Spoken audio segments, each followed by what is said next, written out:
Tout commence au niveau du pôle caudal de l'embryon femelle, dont à la face ventrale, voici l'attache du cordon, et sous le tubercule génital médian, la membrane cloacale. Celle-ci voit l'accolement du tube endoblastique primitif, dans la partie ventrale duquel va venir s'aboucher, d'une part, les deux canaux de Wolff, qui sont les canaux du pronéphros, tube plein, et d'autre part, les deux canaux de Müller, qui sont des invaginations du cellome primitif. Ces structures sont en situation sous- et extra-célomique, et autour de cet abouchement cloacal, le mésenchyme myotomial va condenser le sphincter strié primitif du cloaque. Celui-ci sera innervé par sa face périnéale, par le nerf pudendal. C'est là que la plongée de l'éperon péritonéo-périnéal de Kölliker va maintenant venir subdiviser cette zone en deux plans. Sur le même schéma, avec les mêmes repères, ce pôle caudal de l'embryon montre maintenant la partie dorsale qui est uniquement digestive, l'ampoule rectale, et la partie ventrale qui est le sinus urogénital, sinus dans lequel viennent s'aboucher les canaux de Wolff et les deux canaux de Müller. Le péritoine qui a plongé ici entre les deux est venu induire en dessous et en arrière de ces canaux de Müller le noyau fibreux central du périnée, qui va être la véritable clé de voûte périnéale. Et à l'aplomb de cette structure, le sphincter cloacal primitif va être subdivisé en deux, une moitié dorsale, le sphincter strié de la marge de l'anus, et une moitié ventrale, le sphincter urogénital. Toutes ces structures, urinaires et génitales, sont bien sûr toujours en situation sous- et rétro-extra-péritonéale. Les sphincters sont toujours innervés par leur face périnéale, par le nerf pudendal. À partir de ce moment, sur le pôle caudal de l'embryon femelle, avec toujours le même repère, nous allons assister à la séparation entre la portion urinaire et la portion génitale, la portion digestive rectale postérieure restant toujours la même. La portion urinaire antérieure a vu les canaux de Wolff qui ont induit le trigone vésical à partir du départ des uretères définitifs, et ces canaux de Wolff vont constituer les reliquats embryonnaires des spermiductes, vont constituer les canaux de Malpighi-Gartner. Pendant ce temps, les deux canaux de Müller qui se sont accolés ont donné naissance à l'utérus, qui a emmené une partie du sinus urogénital primitif et qui a induit surtout, à partir de l'épiblaste, la future cavité vaginale. Le noyau fibreux central du périnée se retrouve toujours dans le même plan, et le sphincter primitif cloacal est maintenant subdivisé en trois portions: le sphincter anal en arrière, le sphincter génital vulvo-vaginal au milieu et le sphincter urinaire vers l'avant. Ces structures sont bien sûr toujours en situation sous, extra et rétro-célomique. Le péritoine qui va glisser entre la vessie et la face antérieure du vagin pour y induire le fascia de Alban, et au contraire, ici en arrière, le cul-de-sac de Douglas qui est le véritable canal péritonéo-périnéal qui, comme le dit Poirier, est préparé pour les hernies que seront les érythrocèles. C'est en effet cette plongée du cul-de-sac là en arrière qui va constituer l'un des éléments importants de la cloison recto-vaginale qui, à ce stade, est donc constitué par ce phylum péritonéo-périnéal et le mésenchyme du tissu conjonctif qui vient s'amarrer sur le noyau fibreux central du périnée. Les trois sphincters sont bien sûr tous innervés par leur face périnéale, par le nerf pudendal. C'est maintenant le moment d'expliquer, avec les travaux de Popovski, comment le muscle levator-ani va venir se disposer autour de l'abouchement de ces trois loges viscérales que je rappelle sommairement: la loge rectale en arrière, la loge urinaire en avant et la loge génitale au milieu, avec le noyau fibreux central du périnée, pour expliquer que sur les mammifères qui ont une queue, préhensile ou non, le mésenchyme myotobial va maintenant régresser pour venir s'impacter à l'aplomb du plancher périnéal et pour venir constituer le muscle releveur de l'anus. Celui-ci va être obligé de ménager l'abouchement des principaux appareils en prenant un appui, bien sûr, sur le noyau fibreux central du périnée, en prenant un appui sur le rafet anococcygien dorsal en arrière du tube rectal. Et ce muscle releveur de l'anus va être innervé, lui, par les racines S3 essentiellement, accessoirement les racines S2 et les racines S4, mais va être innervé par sa face endopelvienne. Pour comprendre la mise en place de la cloison recto-vaginale et la mise en place du muscle levator-ani, il nous faut expliquer sommairement sur une vue périnéale, donc voilà la portion ventrale et le côté latéral droit, que l'os iliaque va être constitué par trois pièces différentes qui, de l'avant vers l'arrière, sont tout d'abord le pubis, latéral droit et gauche, puis l'os iliaque, l'ilion, droit et maintenant gauche, et puis plus en arrière maintenant, l'ischion avec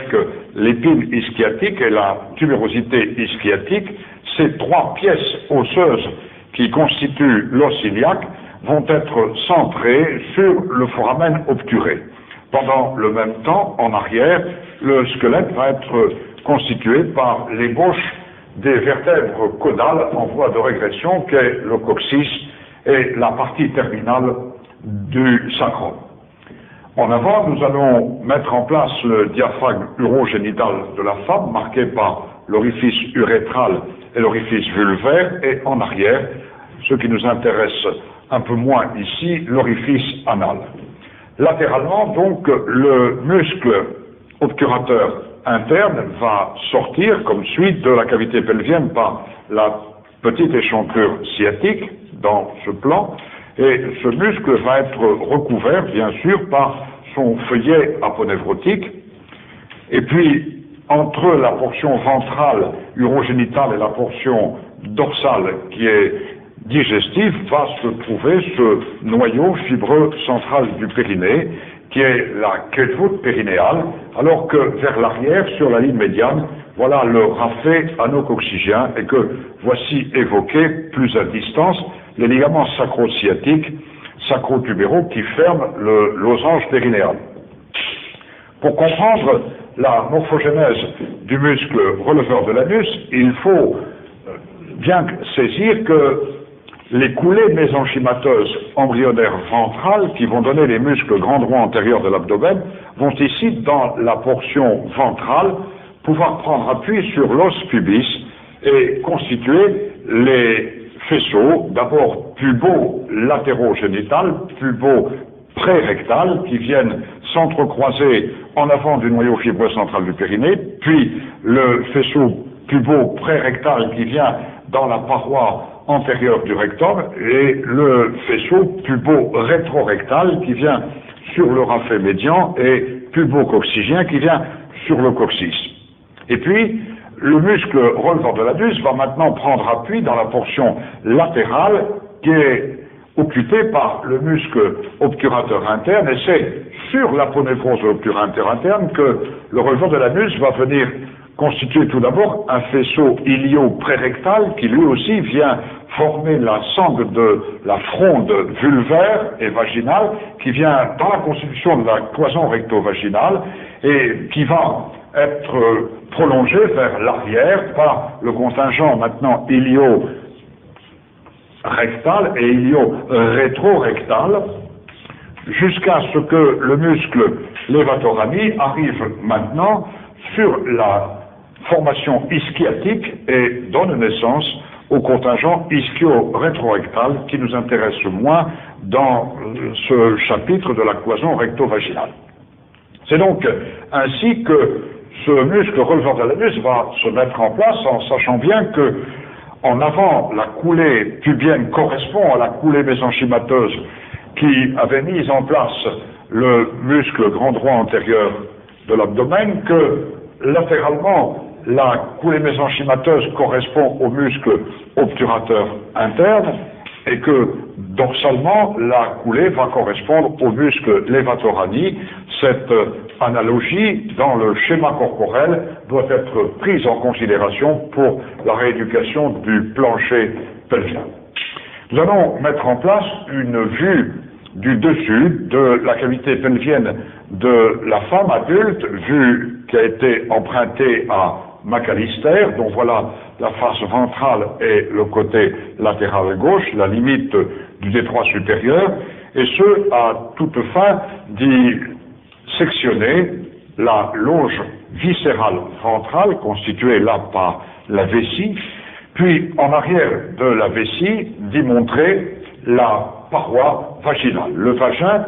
va être dans sa coupe transversale marquée par les colonnes musculaires ventrale et dorsale, la ventrale étant plus importante que la dorsale, et en coupe transversale, ici, cet aspect fendu transversalement avec la cavité qui est la cavité vaginale qui est ici ombrée. Sur cette vue du dessus, latéralement, nous allons rappeler le trajet esquissé du muscle obturateur interne, ce dernier recouvert bien sûr par son feuillet aponévrotique, et puis nous allons montrer le noyau fibreux central du périnée vu du dessus, noyau fibreux central qui va laisser vers l'arrière l'ampoule rectale, donc que l'on profile vers le périnée postérieur dans ce plan. La pointe du coccyx est là montrée vers l'arrière et les ligaments sacrosciatiques latéraux dans ce plan. Le muscle lévatorami va dans son faisceau pubo-prérectal venir constituer, vous le voyez, la sangle latérale. Le muscle compressor vaginae lateralis, celui qui est le muscle de l'orgasme de la femme, qui va donc avoir une fonction essentiellement génitale. Puis, le muscle relevant de l'anus va maintenant présenter son contingent ilio-prérectal, qui vient sur ce noyau fibreux central du périnée, puis son contingent ilio-rétrorectal, et enfin vers l'arrière, le contingent ischio-rétrorectal, qui nous intéresse moins à propos de cette cloison recto-vaginale. Le muscle pubo-prérectal va se prolonger maintenant vers l'arrière par le contingent pubo-rectal, puis par le contingent pubo-rétrorectal et le contingent coccygien. Nous allons sur une vue périnéale du périnée de la femme adulte maintenant, dont voilà la face ventrale et le côté latéral droit, simuler cette zone de la cloison recto-vaginale avec vers l'arrière la pointe du coccyx, latéralement les tubérosités ischiatiques et les foramènes obturés, l'orifice anale vers l'arrière et la fente vulvaire et la portion urinaire vers l'avant.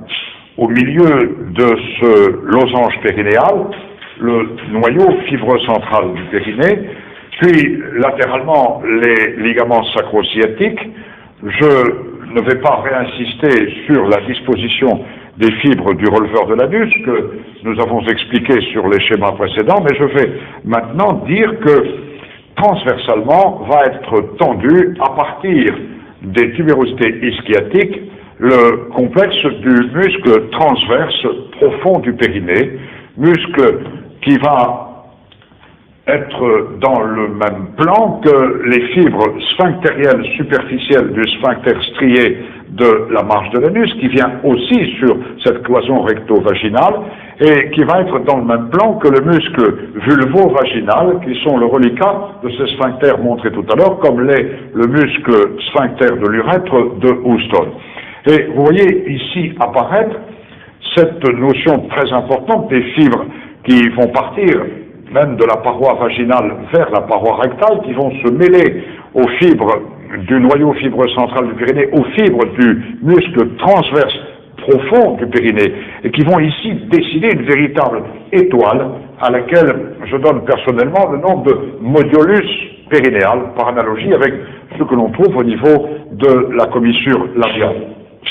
Ces structures vont se trouver emballées dans une aponévrose périnéale moyenne que je vais représenter sur la moitié droite de ce périnée, aponévrose qui va se dédoubler pour engainer ces structures vers l'avant, ce qui nous intéresse moins, et cette aponévrose va ainsi expliquer que dans la fosse ischio-rectale postérieure, pararectale latérale, va se disposer du tissu graisseux, la graisse que je figure aussi du côté droit, ayant cette propension à fuser latéralement dans la cloison recto-vaginale, comme nous allons la retrouver tout à l'heure. Bien sûr, ces structures vont être innervées par le nerf pudendal, comme nous l'avions expliqué, qui arrive ici par sa branche profonde et qui va se répartir pour chacun des sphincters à partir du canal d'Alcock qui est latéraux et sous-tubérositaire. C'est sur cette aponévrose périnéale moyenne que je vais représenter sur la moitié gauche maintenant,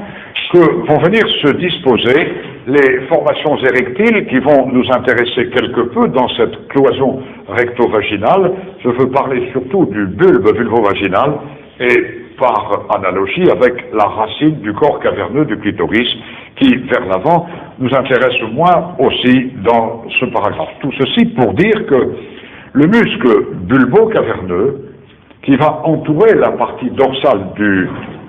bulbe vulvo-vaginal va venir lui aussi, comme le muscle ischio-caverneux, latéralement dans le même plan aponévrotique superficiel. Ce muscle va venir mêler ses fibres aussi dans la cloison recto-vaginale sur le noyau fibreux central du périnée, et ces muscles de l'érection seront eux aussi innervés par la branche superficielle de ce nerf pudendal dont les rameaux profonds étaient figurés sur la moitié droite. Je vais maintenant mettre en place une coupe sagittale antéro-postérieure médiane du petit bassin de la femme pour expliquer dans ce plan, voilà le sacrum vers l'arrière, la charnière lombo-sacrée, voici les 5 sacrèbres, puis les crêtes sacrées postérieure et moyenne, la charnière L4, L5, le profil de l'articulation lombo-sacrée, l'articulation sacro-coccygienne vers le bas et vers l'arrière. Voici maintenant la symphyse pubienne vers l'avant de la femme, et voilà la ligne du détroit supérieur avec l'épine du pubis, la portion latérale à peine esquissée, le départ de la grande, de la petite échancrure sciatique, de la tubérosité sciatique, du foramen obturé et le profil de la crête iliaque, avec ici la face ventrale de la coupe. Nous allons sur ce schéma rappeler les 3 loges viscérales que sont la vessie, avec l'urètre vers le bas et vers l'avant, puis l'étui vulvo-vaginal autour de l'utérus dont voici le corps, puis dont voici la projection du col utérin qui vient dans le fond des cul-de-sac vaginaux, le vagin dont voilà l'épaisseur de la colonne antérieure avec son angulation particulière et le fait que là, vers l'arrière, le fornix, le cul-de-sac postérieur du vagin, va remonter beaucoup plus haut sur le col. Au-dessus, voici rappelée la boucle de la jonction sigmoïdo-rectale, puis voici l'ampoule rectale et le cap anal qui va être soulevé justement par la fronde des releveurs de l'anus, l'abouchement à la ligne anocutanée de Hermann de la peau de la marge de l'anus. Voici la face interne de la cuisse. Et puis, bien sûr, ici, voilà le périnée, le plan périnéal de la femme avec l'abouchement des trois appareils comme nous l'avons expliqué, chacun étant enserré par son sphincter qui urétral, qui vulvo-vaginal maintenant, et le sphincter strié de la marge de l'anus. Ce dernier va se trouver au voisinage du noyau fibreux central du périnée qui va constituer l'élément essentiel du corps périnéal, comme on l'appelle encore, et puis nous allons avoir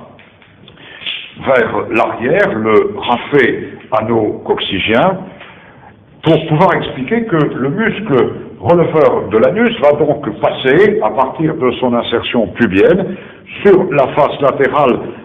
de la fente urogénitale, qu'il va venir autour du vagin constituer la sangle de la fronde vaginale, qu'il va prendre part à la constitution de la cloison rectovaginale en s'implantant par certaines de ses fibres sur ce noyau fibreux central, puis qu'il va glisser en arrière pour constituer le contingent pubo-rétrorectal et le contingent pubococcygien. Que ce releveur de l'anus va ensuite être complété par les fibres ilio-prérectales, elles aussi destinées en partie au noyau fibreux central du périnée, destinées à la paroi rectale, puis prolongé vers l'arrière par le contingent ischio-rétrorectal qui va venir sur ce raphet anococcygien, rejoint qu'il sera là par le contingent ischio-rétrorectal. Le péritoine, comme nous l'avons expliqué, va glisser ici, former le fascia de Halban dans le plan vésico-vaginal, se réfléchir autour de l'utérus et va maintenant plonger en direction de ce noyau fibreux central du périnée, adhérent, beaucoup plus adhérent au rectum en arrière qu'il ne l'est à la face postérieure du vagin vers l'arrière, et ce péritoine va, dans la partie haute, ici, donner implantation au drapé mésentérique,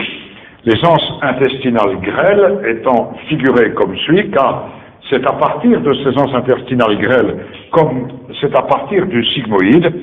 que vont se prolaber dans le cul-de-sac de Douglas vers ce canal de la cloison recto-vaginale, les hernies des érythrocèles qui constitueront les entérocèles et les sigmoïdocèles. Voici la profondeur plus ou moins grande de ce cul-de-sac de Douglas, qui est, vous le voyez, juste en arrière du cul-de-sac vaginal postérieur, et nous voyons ici la subdivision de la cloison recto-vaginale qui nous intéresse en 3 étages. Le premier étage qui fait à peu près 2 cm,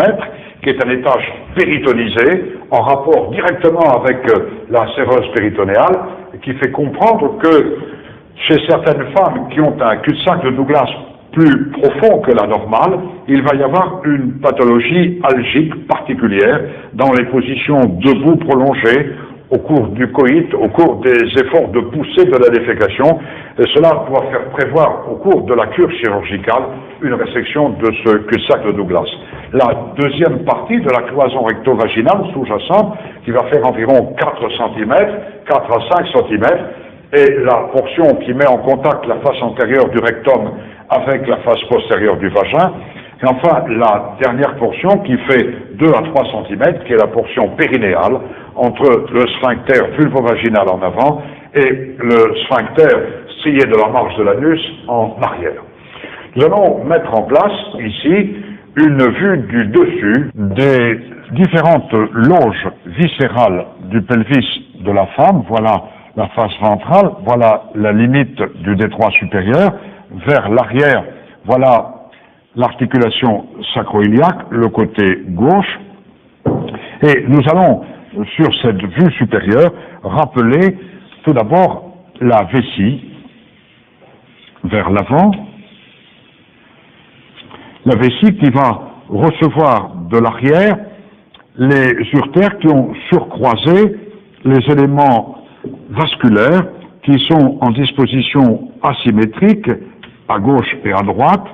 En effet, l'urtère gauche va surcroiser ici l'artère iliaque primitive gauche, alors que la division en artère iliaque interne et en artère iliaque externe étant plus précoce du côté droit, l'urtère droit va surcroiser et l'iliaque interne et l'iliaque externe. Sur la face supérieure de la vessie, en antéflexion et en latéroversion droite, voici l'utérus avec le fond du corps utérin, puis l'isthme utérin, lequel va venir maintenant s'emmancher en arrière dans le fornix, dans la face postérieure de la cloison vaginale qui va entrer dans la constitution de la cloison recto-vaginale. En arrière, nous nous retrouvons au niveau de l'ampoule rectale et latéralement, nous allons remettre en place les annexes sur la moitié gauche, l'ampoule rectale étant figurée de la sorte sur cette vue dessus, plongeant dans la cloison recto-vaginale. Les annexes du côté gauche vont être figurées par la trompe. La voilà ici esquissée du côté droit. La trompe va être sur l'utérus au voisinage de l'implantation des ligaments ronds qui sortent de l'orifice profond du canal inguinal. La trompe va être sur l'utérus au voisinage de l'implantation du ligament utéro-ovarien, et c'est là que la gonade, l'ovaire, va être mise en place dans la loge ovarique de Krause. Nous sommes ici chez une femme nullipare, en avant de l'urotère. L'ovaire, par ailleurs, va être rattaché à la paroi lombale par le ligament lombo-ovarien qui amène à l'ovaire ses pédicules trophiques. L'artère hypogastrique a abandonné l'artère rectale moyenne, quand elle existe. Elle a abandonné l'artère vaginale longue qui va venir dans la paroi latérale du vagin, qui est une artère très importante qui va abandonner des vaisseaux sur la face postérieure du vagin pour constituer l'artère azygos du vagin, et cette artère va saigner énormément dans les plaies vaginales. Elle va être au voisinage des rameaux issus maintenant de l'artère utérine, toujours collatérale de l'artère hypogastrique, artère utérine qui va décrire sa crosse à 1,5 cm du bord latéral du cul-de-sac latérovaginal avant que de remonter sur les parois latérales de l'utérus qui abandonne là aussi à la cloison recto-vaginale le rameau cervico-vaginal que voici. Et puis, nous pourrions également rappeler, mais plus à distance, le trajet de l'artère ombilico-vésicale qui va prendre en charge la face supérieure de la vessie, sans oublier l'artère obturatrice. En arrière, l'artère sacrée moyenne et de chaque côté, les artères sacrées latérales qui sont les branches pariétales. Ces éléments sont bien sûr accompagnés par leurs satellites veineux que je ne fais que figurer dans la cloison recto-vaginale. Ils vont être accompagnés par les éléments lymphatiques qui eux aussi sont importants, et ils vont être maintenant accompagnés par les éléments végétatifs, les éléments nerveux du système latérovertébral qui, à partir de la chaîne sacrée, ayant récupéré aussi au passage les éléments du nerf parasympathique et recteur Descartes, vont se diriger vers l'avant pour venir embrocher sur leur terre, former le ganglion hypogastrique, cette lame qui est fenêtrée de 4 à 5 cm de long, là, et qui va soulever latéralement le péritoine. Eh bien, c'est justement le péritoine que nous allons disposer sur la moitié droite de ce schéma, à toute fin d'évoquer sommairement le ligament large. Le drapé péritonéal va en effet ici être soulevé vers l'avant par la corde tout d'abord du ligament rond de l'utérus avec la fossette latéro-vésicale, puis le drapé péritonéal va être latéralement soulevé par le mésosalpinx, par la trompe, que nous évoquons aussi sommairement. L'ovaire va être libre dans sa fossette péritonéale. Le drapé péritonéal sur le côté de l'utérus va être soulevé par l'aileron postérieur du ligament utéro-ovarien. Et le péritoine, et dans cette cloison recto-vaginale, c'est ce qui va maintenant nous intéresser, le péritoine va maintenant plonger ici latéralement, puis en arrière de l'étui vaginal pour constituer le cul-de-sac de Douglas. Il remonte sur la face antérieure du rectum et sur le côté, il va présenter une fossette qui va être surélevée par le passage de l'urtère et de tous les éléments de la lame hypogastrique dans le plan sagittal. Et cette fossette latérale du cul-de-sac de Douglas va être plus profonde du côté gauche que du côté droit à cause de la latéralisation à droite du rectum et à droite du corps de l'utérus. Je vais maintenant mettre en place une série de coupes qui vont passer la première ici, grand A, en avant de la cloison vagino-rectale, la seconde, grand B, qui va passer juste dans le plan de la cloison vagino-rectale, et la troisième, grand C, qui va passer en arrière dans la cloison recto-vaginale, à toute fin de retrouver tous ces rapports que nous avons évoqués. Sur la première de ces coupes passant en grand A, voici la section à la partie haute de l'aile iliaque, à la face externe de laquelle on retrouve la cavité cotyloïde, et vers le bas, la tubérosité ischiotique.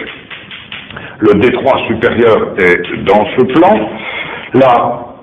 membrane obturatrice va donc donner implantation au muscle obturateur interne, que voilà sectionné. Ce muscle est recouvert par l'aponévrose qui prolonge le fascia iliaca, l'aponévrose interne, et nous sommes ici dans la portion ventrale à l'aplan de l'étui vaginal, puis en regard des caroncules hyménéales, du vestibule vaginal, vulvo-vaginal à la portion la plus basse. Le vagin nous montre ici sa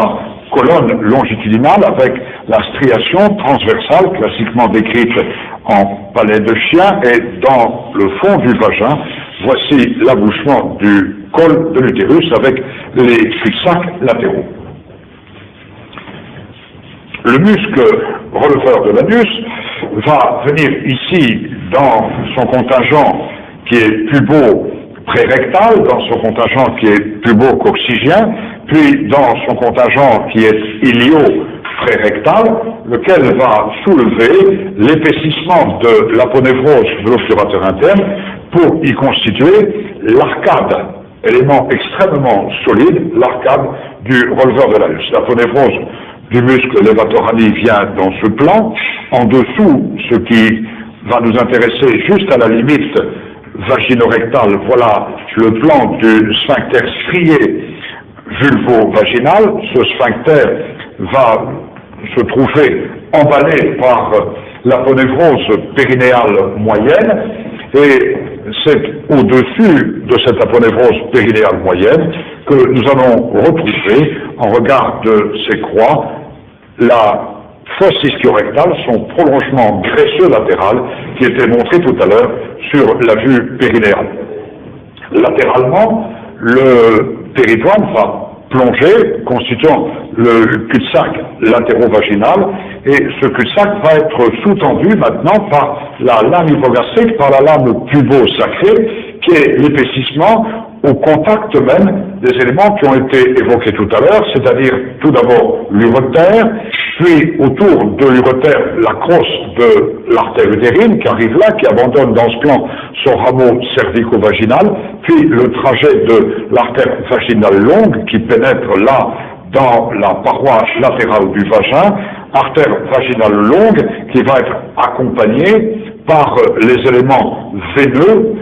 plexiques très nombreux qui expliquent aussi les hémorragies latérales de cet abord de la loge, et puis bien sûr dans l'épaisseur de la lame hypogastrique les nerfs du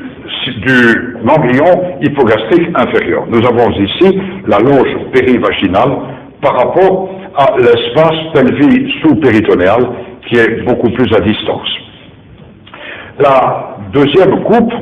cette coupe grand A, sur laquelle nous pourrions rappeler l'arrivée du nerf pudendal, la deuxième coupe va maintenant passer par le plan lui-même de la cloison recto-vaginale. La limite latérale est toujours la même, c'est la moitié droite de la coupe que je figure, la portion crâniale est dans ce plan, les lignaques avec à l'extérieur la cavité cotyloïde et vers le bas la branche ischio-pubienne, comme précédemment la membrane obturatrice, et implanté sur la membrane obturatrice le muscle obturateur interne avec son aponévrose qui est dans le prolongement du fascia iliaca.